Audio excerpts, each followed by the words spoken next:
Hey everyone, Joe Tillman here from the Hair Transplant channel and hairtransplantmentor.com, and we've got question number 4 out of a series of 10 questions I asked Dr. Mittal when I was at his clinic in London last year. And in this one, he's talking about why he likes using Sapphire Blades for recipient site creation. So before we hit the video, subscribe if you haven't subscribed, and do hit the like button. I really appreciate the help. And now on to the video.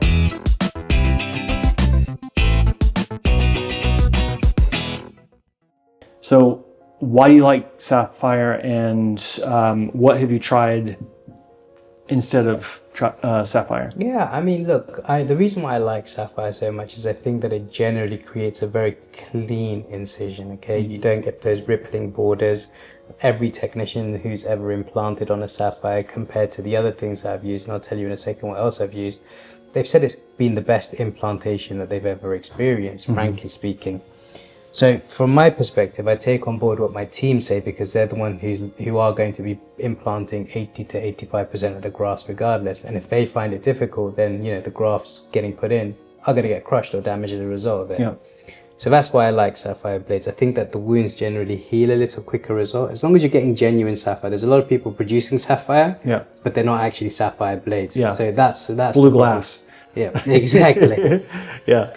But the other things that I've tried Precut Blades, and, you know, I think off camera me and you were discussing this, but Precut Blades, I feel they create a slightly bigger wound even though that they're smaller blades, if that sort of makes sense. So that's kind of how it's translated. And at the beginning, when I was experimenting on what tools I should be using, always Precut Blades to begin with your needle holder. I tried needles specifically because I wanted to dabble in a bit of DHI too, but couldn't get on with needles particularly well. I felt that they create an unsightly incision. You know, my incisions are generally very pretty, and that's part of the reason why they heal quickly too.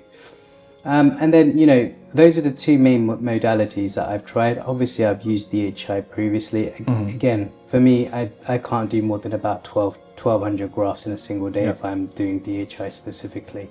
So for me, when I look at the results, I think you've got different sizes of the Sapphire blade that you can use. I mean, even Sapphire goes into 0.8, 0.9. You know, you can get really, really small blades if you want to. But I think there's that fine line between small incision versus damaged graft, and therefore poor uptake. So it's a fine line. Fair enough. I mean, I think that's the window to where not the smallest, but doesn't really matter. Because once you start getting bigger, then it kind of compounds, and it does. Yeah, there's a threshold of that makes a lot of sense. Scarring as well. The bigger you go with the blades, scarring, the skin sort of starts changing color, and I've seen it in, you know, in clinics from all over the world. When you ask them what size blade have you used, I used I got a 1.5 millimeter Sapphire. Okay, that's huge, number one, but you can see the color of the skin starts to change. It goes very pale white. Yeah.